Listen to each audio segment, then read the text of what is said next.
Do you wonder, when looking at a student's profile, what assessment evidence might exist?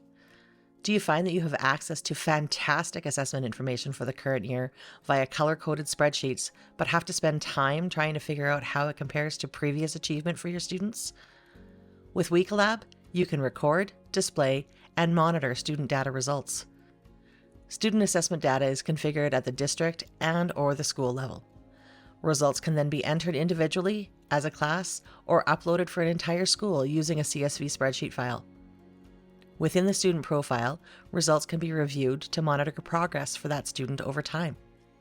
Schedule a conversation to learn more about capturing student assessment data to identify trends in progress.